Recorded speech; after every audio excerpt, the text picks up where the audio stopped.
What's up, YouTube? Not my usual junk behind me today, but still an issue nonetheless. I bought this van at an auction, didn't know anything about it, and the engine vibrates really bad. It could be a broken motor mount, something like that, but there are other issues involved too. And I only know this because I fought a 2000 version of this. This is a 99. And so I'm going to show you how I figured it out. It is janky, but it does work because they don't make the parts to fix these anymore.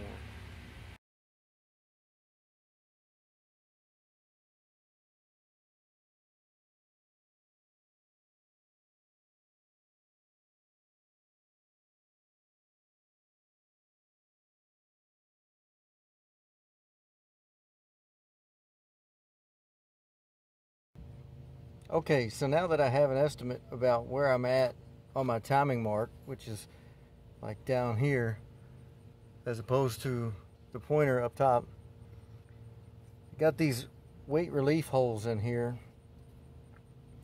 And what I'm going to do is stick a rod or a screwdriver or something heavy like that in there, and it is hard to turn. But I'm going to rotate this weighted ring back up to where it's supposed to be. And then once I get it close, I'll start it up, check it, make sure it's where it needs to be on the timing tab, and I'll know for sure because the engine will run much smoother. And then what I'm going to do is I'm going to drill through this weighted ring, through the aluminum housing behind it on the other side of the rubber, and I'm going to run a long set screw or bolt, whatever I've got, through there. And yes, it's going to throw off the weight slightly, but it's going to be much, much closer than, because if you can see right past this hole here, this whole section is cut out. So this weight only goes up to about where that timing mark, that tab is, and then it's cut out again. That's how long the weighted section is. So it makes a pretty significant difference in the engine running smooth. Also, I haven't ran this car long enough, but I finally did, and I've got a check engine light, which I'm going to look into and see if it's like a fuel issue or maybe a spark. I'm hoping it's a coil pack issue because I actually have a spare one.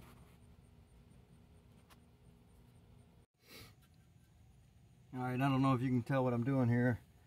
I got a pair of vice grips on this thin area of the weighted sleeve. The relief holes on this one are not really deep enough to get a rod in there to turn it. So I'm going to have to do it by grabbing it and turning it around, or I moved it a little bit by putting a large pry bar in here and pushing to the side. None of this is ideal, but like I said, they don't make these parts anymore. You can't buy them anywhere. You may be able to find one for this year. The 2000 was an oddball year, and that's what my other one is. And no one, and they'll tell you that it'll work, but it won't, because I bought a few. And there's a fella down, I think he lives in Florida, that's been fighting a van like this, and he's done the exact same thing. Bought several harmonic balancers, put them on, and they're not right. So I'm really kind of making this video for him and anyone else that's having trouble with the same thing. So I'm going to try to spin this disc.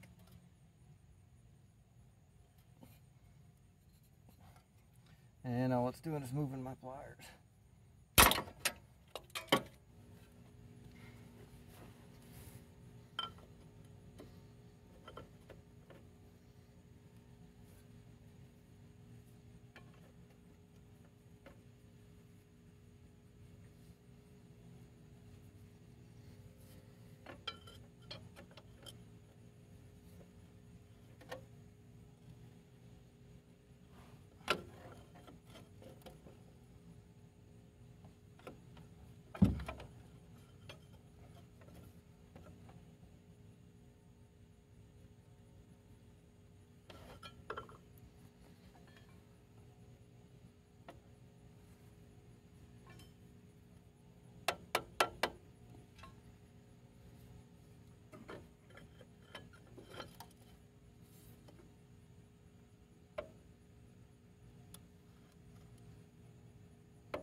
Alright, well, we've made a little progress. We've moved probably an inch, maybe an inch and a half.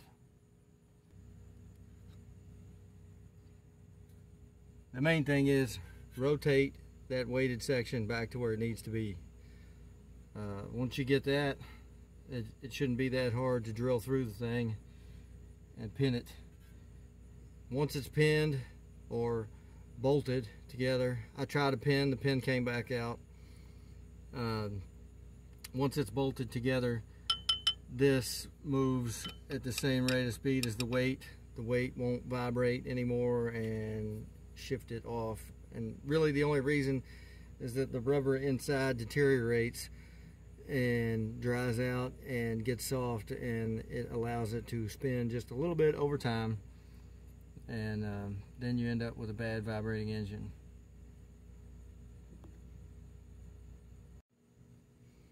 Okay, this seems to be moving. I don't know if you can see. I got the vice grips clamped on that thin part of the ring, and I got a large pry bar hooked in through this hole.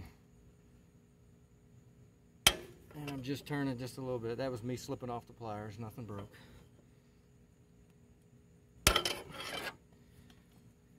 And it is a slow moving process. We got about almost 2 inches left to go because it was pretty far off. So let me readjust my pliers.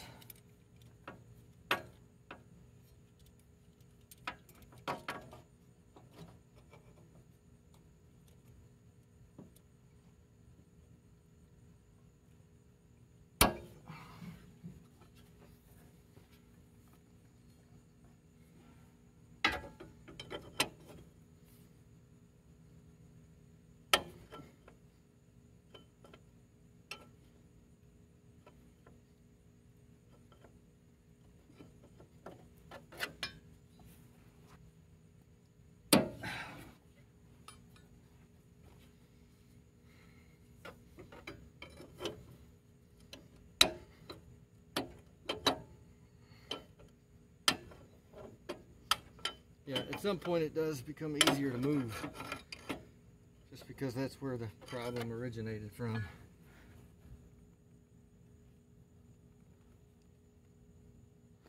We're very close.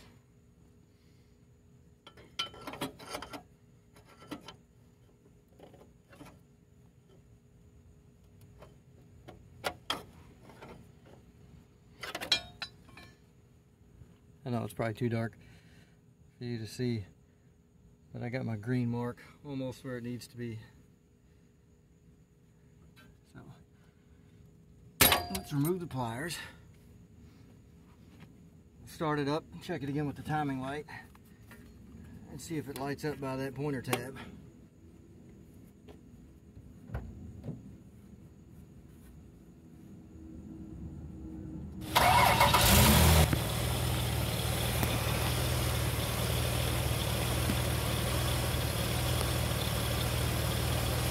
We are just below that tab, and the idle's off just a little bit because of whatever's causing the check engine light, but you can look and see how much smoother the engine is moving.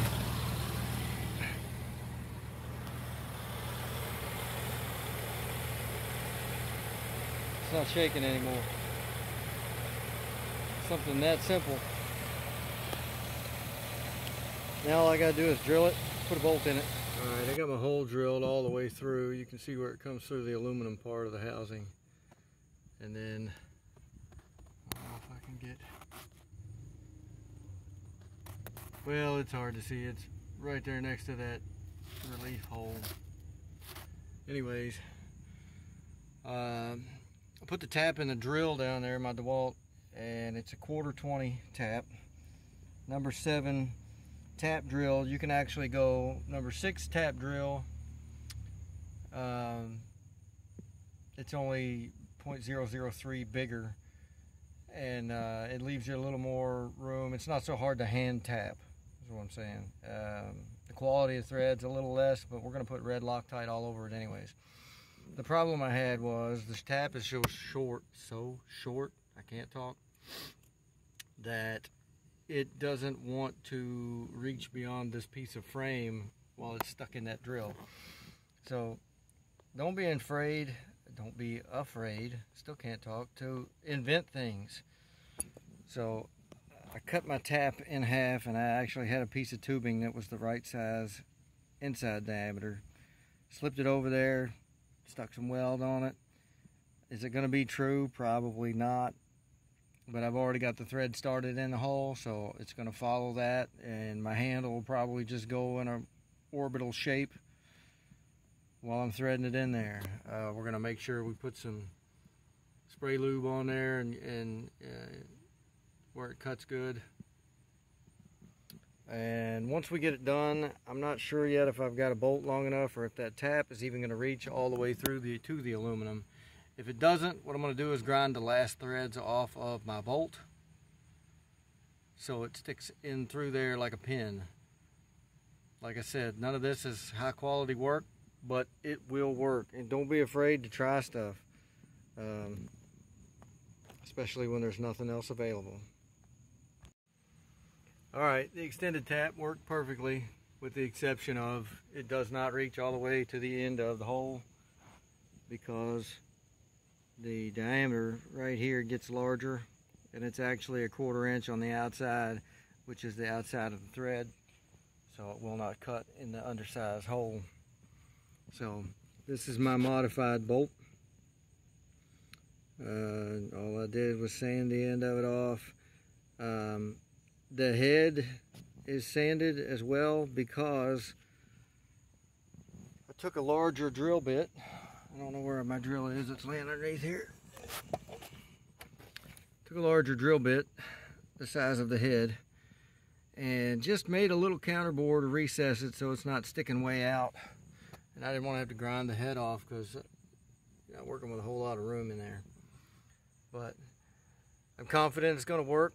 Why? Because I did it on my other van, and we've already been to Florida, and we've probably put a total of 10,000 miles on that thing since then, and it's great.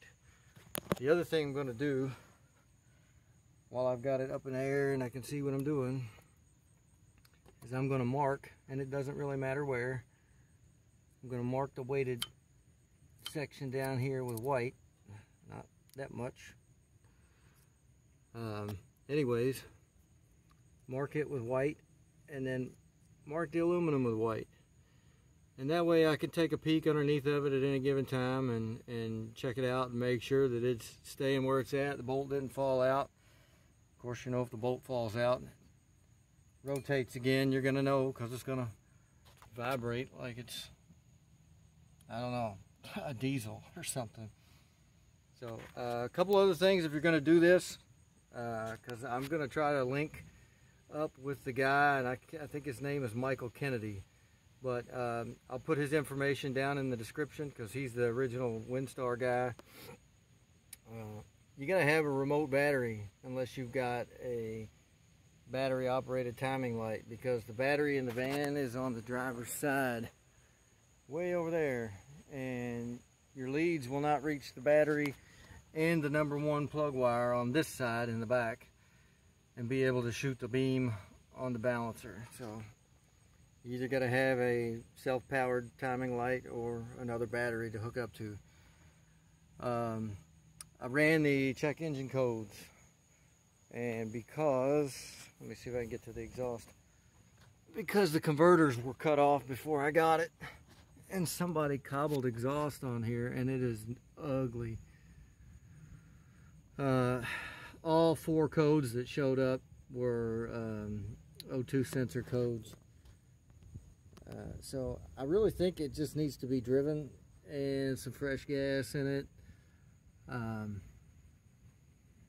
And so I'm probably not going to keep this because I don't need it. I've got 11 cars around my yard, and this is just not one I need to keep. So it needs brakes. I got a set of used rotors from the junkyard with brake pads that came off the same van. They were really good shape, almost new. We'll put those on here. The tires are like new on this thing.